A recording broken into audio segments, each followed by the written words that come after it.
Welcome to Newsday. I'm Babita Sharma in Singapore. The headlines.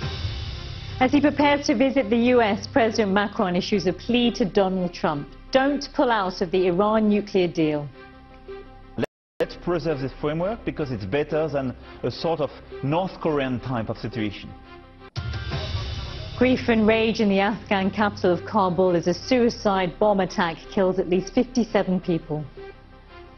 I'm Kasia Madeira in London. Also in this programme, we talk trade, equal rights and motherhood with New Zealand's Prime Minister Jacinda Ardern.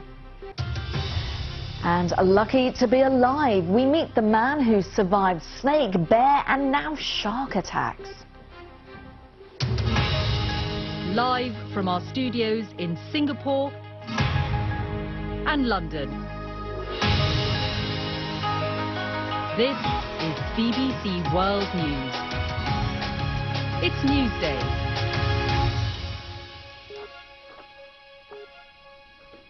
Good morning. Welcome to the programme. It's 8 a.m. here in Singapore, 1 a.m. in London and 2 a.m. in Paris, where President Macron is preparing to travel to Washington. Before heading stateside, he urged President Trump not to withdraw from the Iran nuclear deal. Mr. Macron acknowledged that the agreement was not perfect, but he said he couldn't see a better option. What is the what-if scenario? Or your plan B? I don't have any plan B for nuclear against Iran. So that's a question we will discuss. But that's why I just want to say, on nuclear, let's preserve this framework because it's better than a sort of North Korean type of situation. Second, I'm not satisfied with the situation with Iran. I want to fight against ballistic missiles. I want to contain their influence in the region. Our correspondent in Washington, Chris Buckler, spoke to me a little earlier and gave me more details about this three-day trip.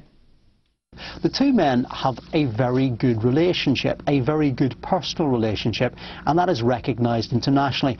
In fact, in that interview that was broadcast on Fox News, the presenter was saying to him, "You're known as the Trump whisperer because he can seem to influence Donald Trump on occasions." And that was most recently seen in Syria whenever Donald Trump was talking about removing 2,000 US troops, and all of a sudden Emmanuel Macron indicated that he had managed to persuade him to actually stay in Syria for the longer term. Now that is something they'll discuss, but Iran, I think, is at the top of the agenda because it's only a few weeks before decisions have to be made, and President Trump has said time and time again that he does not like the Iran deal of 2015. Now it was a high point of Barack Obama's own foreign policy achievements in his presidency as far as Barack Obama was concerned, but his successor in the post feels that he's too lenient on Iran. He would like to see much more.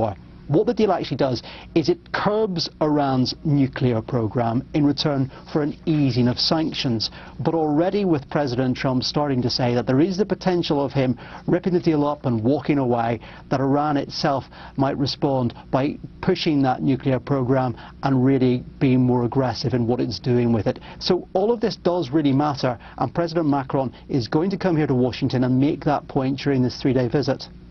And also, Chris, a number of other issues, including Syria and the issue of putting troops out of the country, which Donald Trump has said he will do. Macron saying he does not want that to happen. Yeah, and I think to some extent Donald Trump has changed his view to an extent on Syria. He still feels like he wants to get out of there. He doesn't feel that the troops should be there. But there is this question of what would happen if the US left. And at the moment, President Macron seems to have persuaded him that leaving a vacuum could be very bad because it would be filled by President Assad's regime, it could be filled by Iran, it could be filled by Russia. But the point is it wouldn't be favourable to the likes of the UK, the US and France, who were involved in those strikes on Syria quite recently. I think he'll push that message with Donald Trump. There are also some issues which really are important to France and to Europe in this as well.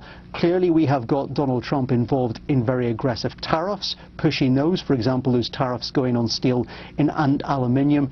It is really felt by President Macron that potentially those tariffs could be bad and that there is the potential for working out some kind of a deal with Donald Trump. After all, he likes to see himself as somebody who's a bit of a negotiator. He certainly does. Chris Buckler there speaking to Babita a little bit earlier. Lots more on our website, but now let's bring you up to date with some of the day's other news stories. At least 57 people have been killed in a suicide car bombing outside a voter registration centre in Afghanistan. Now, more than 100 people were wounded in this explosion, which happened in western Kabul. The so-called Islamic State says that it was behind the bombing. Zia Sharia reports from Kabul. The people who were killed and injured here had been waiting in line at this voter registration center for identity cards that would have allowed them to vote in elections due to take place in October. The suicide bomber walked up to the building's entrance and detonated his bomb. This kid was innocent. What was she guilty of? She was killed today in this attack. These people call themselves Muslims. Curse on such Muslims. Look at this. This is a voting card which is drowned in blood. Who will come to vote when the government asks us to? The government hopes to register up to 14 million people in the coming months at thousands of centers across the country. But Afghanistan's Independent Election Commission is concerned about security. Election registration has been underway for a week, but there have already been 4 attacks. Islamic State claimed they have carried out this one. Every attack undermines the credibility of President Ashraf Ghani's Western-backed government. It has pledged to hold parliamentary elections this year. Zia Shahriar, BBC News, Kabul. Also making news today, the president of Nicaragua, Daniel Ortega, has scrapped the changes to social security that prompted these violent protests across the country. Well, human rights groups say that at least 25 people have been killed since Wednesday, when pensioners and students first took to the streets to protest against the measure. Tens of thousands of Armenians have been demonstrating in the main square of the capital, Yerevan, in defiance of calls from authorities to end illegal rallies. They're calling for the resignation of the country's long-standing leader, Serge Sarkisyan, and for the release of the main protest organizer, Nikol Pashinyan. The billionaire former mayor of New York City, Michael Bloomberg, has said that he will fund next year's U.S. contribution to the Paris Climate Agreement. President Trump announced the U.S. withdrawal from the accord last year, but Mr. Bloomberg says that he hopes that the president will change his mind.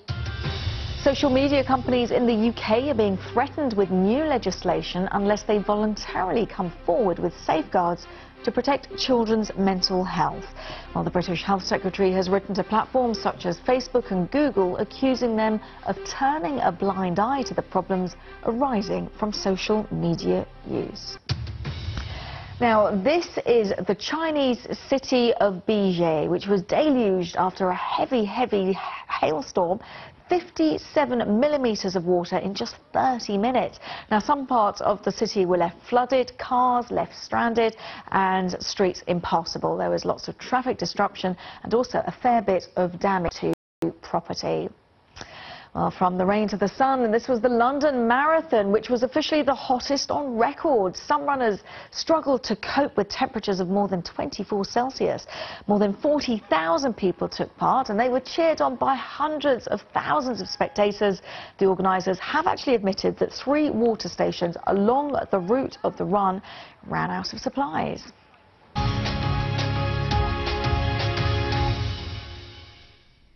Police in the American state of Tennessee say a naked gunman who shot dead 4 people at a restaurant outside Nashville early on Sunday is still at large. The man was almost completely naked when the incident took place. Authorities are warning they believe the suspect may still have access to guns. Liberty Secco has more details. A family restaurant, now the scene of a crime, after a naked gunman opened fire with a semi-automatic rifle. The suspect arrived in a pickup truck and shot 2 people outside. He then went inside, opened fire and killed at least 2 more. He got out with an assault rifle, wearing only a jacket, nothing from the waist down. Really just craziness.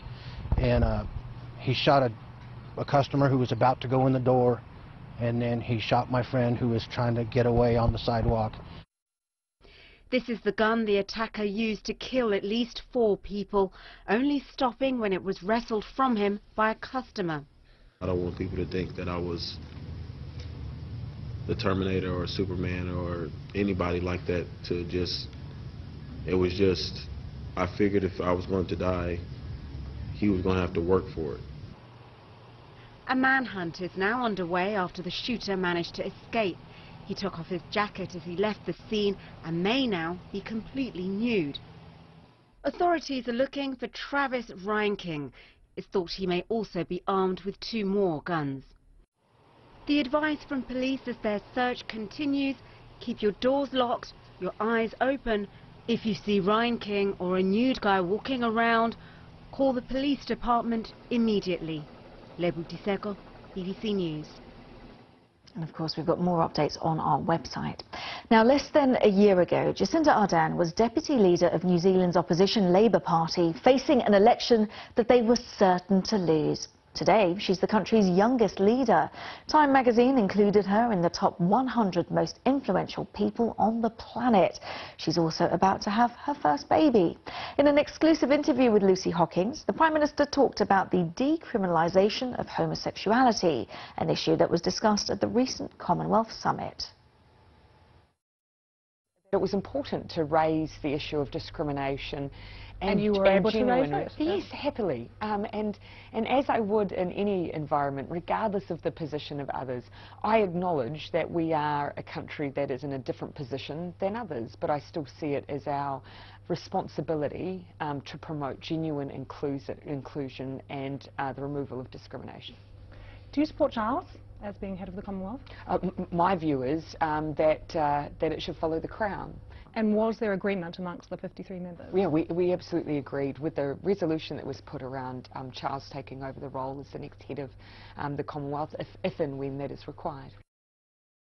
Is it more important to do a trade deal with Europe and the EU or with the UK? Oh, well, if it's possible to prioritise both, we do. Obviously, an EU FTA represents roughly $15 billion worth of trade, closer to $5 billion for the UK. But there is something extra about our relationship with the UK that's critical to us. And so it goes beyond trade. I think that relationship, it goes beyond economics. But it is fair to say that for our exporters, both are critically important. But the UK is top of the agenda? Well, UK is less likely to be first cab off the rank in the sense that they are negotiating Brexit, obviously, whereas our mandate for the EU FTA is coming up in May. So it may be that one precedes the other, but we see both as critical. So there you were watching television. Yes. And you found out, I'm going to leave this country now. Yes, that's right. How was that? It was... What happened inside? Oh, it was a quite overwhelming moment, because unlike an election night where you've got a bit of build-up, you can see where the numbers are going, it was just, bam, one sentence. I was standing in my office surrounded by my team. My partner was there trying to capture the moment. I had my hands on my face for most of that, I think probably in nervous anticipation. It was extraordinary.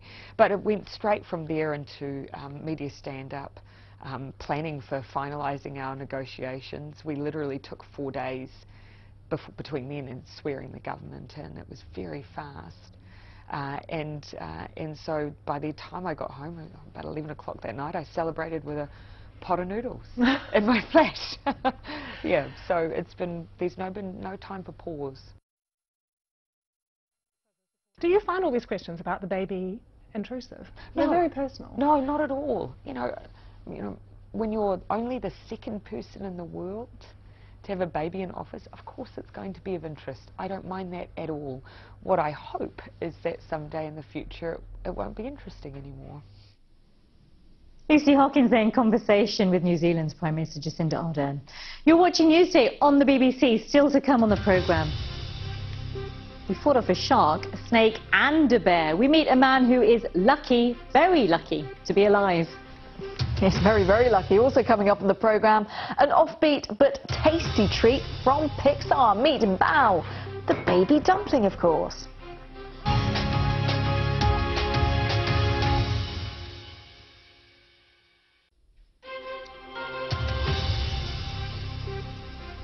You're watching Newsday. Good of you to join us on the BBC. I'm Babita Sharma, live in Singapore.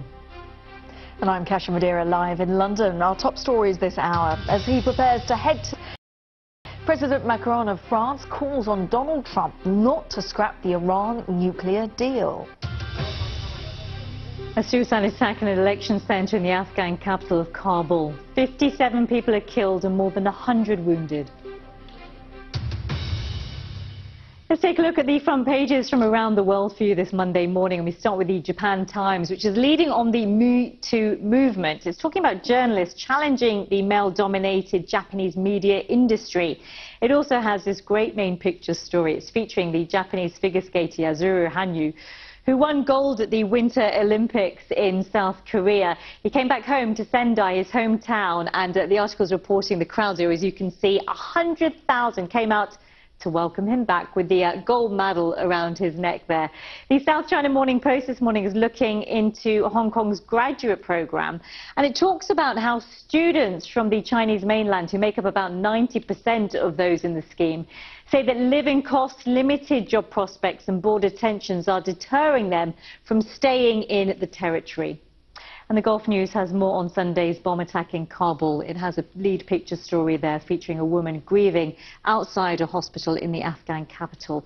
The front page also looks at tensions in the Gulf region, and it talks about how Qatari warplanes are reported to have come within 700 feet of a passenger plane which flew over Bahrain. So very close encounter, that one. That's the way the papers are looking this morning. Kasia, over to you. Pepita, let me bring you up to date on a story that's really captured people's imagination on the internet. Now, they say that bad luck comes in threes. Well, for a 20-year-old person from the United States, that has proved to be true. That is an image of Dylan McWilliams. This is an image of his leg after he recently survived a shark attack off the coast of Hawaii. But that's not all that he survived. He's also been attacked by a bear while camping in Colorado, and if that wasn't enough, he was bitten by a rattlesnake while hiking in Utah. Well, I'm pleased to say that Dylan is fully recovered. He is still in Hawaii, and just a short time ago I was able to catch up with him. It happened on Thursday, and I was just paddling out to the lineup out here at Shipwrecks Beach to surf, and I caught one wave and rode it in, and when I was going out for more, I felt something hit my leg and started looking around and saw some blood, and then I saw the shark underneath me and started kicking at it, and then I started swimming back to shore. So the shark pierced your skin, and everybody knows that once the shark smells blood or recognizes that there's blood in the water, the shark will then potentially attack you. Is that what happened? How did you escape from it? Yeah, that's what I was afraid of, and that's why that was the scariest part, was swimming back, because I was like 30 or 40 meters out from the beach, and I was just didn't know where the shark was, so I was just swimming as fast as I could on my board. And once you got out, once you got to the water, did people come and help you? People must have seen what was going on, because it was a big shark. Yeah, people did. There were some people that came and helped and then called the medics. My goodness, Dylan, and if that's not enough, a shark attack, you'd also survived a bear attack and a rattlesnake attack. What's going on with you? Yeah, I don't know. It's the bear attack and the shark attack, and it's just kind of crazy that those two things happened to one person. Now, I know you like going outdoors a lot. You do a lot of traveling, so I guess you put yourself in these kind of positions where it's possibly quite dangerous. Yeah, a lot of people say I'm like Steve Irwin. I take risks like Steve Irwin and being out in the wildlife and stuff. But I don't blame the animals for the attacks. I was in the wrong spot at the wrong time. Dylan McWilliams there. The tribal regions in Pakistan on the border with Afghanistan have long been the focus of militant activity. The Pakistani army is seen as having successfully pushed out many of the extremist groups that had been embedded there. But protesters from the Pashtun community, who make up the local population and around a fifth of the country, say they are being unfairly tarnished by the security forces as terror suspects. Sekunda Kamani reports from Lahore. What kind of freedom is this? The lyrics of the anthem of this protest movement. It began after the extrajudicial killing of a young Pashtun man in January, wrongly accused of being a terrorist. It's grown into an expression of rage with the policies of the Pakistani military and intelligence services. Many, like this man, say they feel caught between them and the militants. He tells me in his area, if you were clean-shaven, the Taliban would target you. If you had a beard, the army would. The Pashtun protection movement is non-violent, but controversial. Amongst its boldest claims, that the Pakistani army is supporting extremist groups. They're chanting, the ones responsible for terrorism are the ones in uniform. This kind of open criticism of the military on this scale is really completely unprecedented in Pakistan. Jarga was managed by the tribal. The movement's leader says the military deliberately fueled extremism for years and now views all Pashtuns as potential terror suspects. We want anyone who supports terrorists to be put on trial in court, but don't punish ordinary people. One of the group's key demands is the return of men believed to have been forcibly disappeared by the intelligence services, one of the country's most sensitive issues. They've been collecting the names of victims and encouraging their families to speak out. This man's brother disappeared 2 years ago. He says he doesn't know if he's alive or dead. What kind of justice is that, he asks. The Pakistani military denies human rights abuses, but despite increasing pressure from the authorities and a lack of local media coverage, this movement seems to be growing. Sikandar Kamani, BBC News, Lahore. The Tribeca Film Festival is underway in New York, and at the weekend, viewers were treated to something a little different. The premiere of a short film from Pixar called Bao. It's about a homemade dumpling that comes to life. It's also the first Pixar film to be directed by a female. Well, the story is about an aging and lonely Chinese mother suffering from an empty nest syndrome. It receives an unexpected second chance at motherhood when her dumpling comes to life. Let's have a look.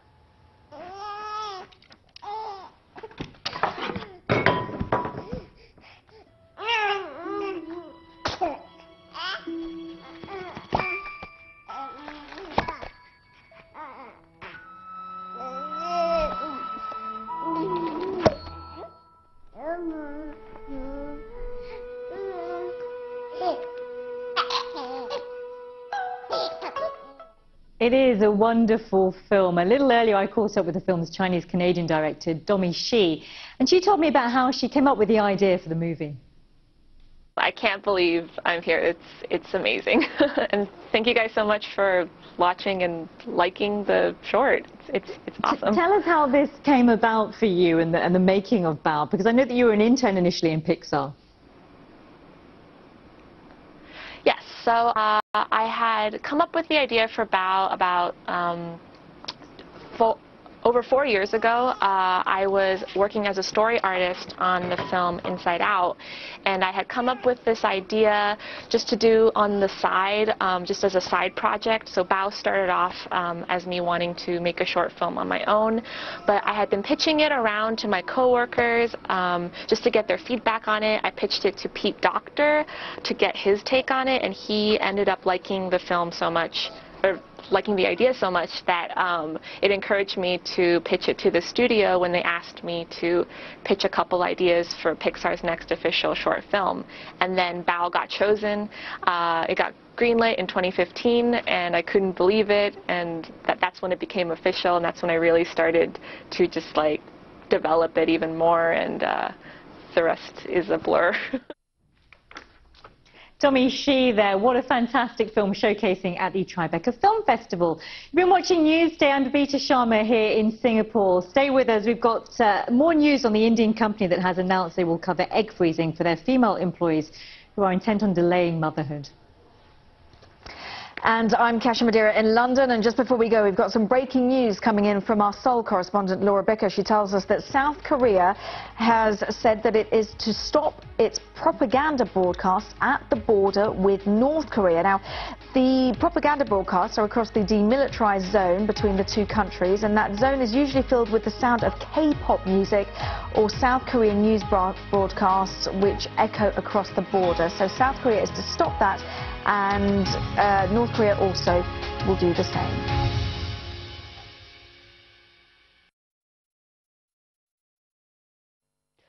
Good morning. Well, yesterday was the last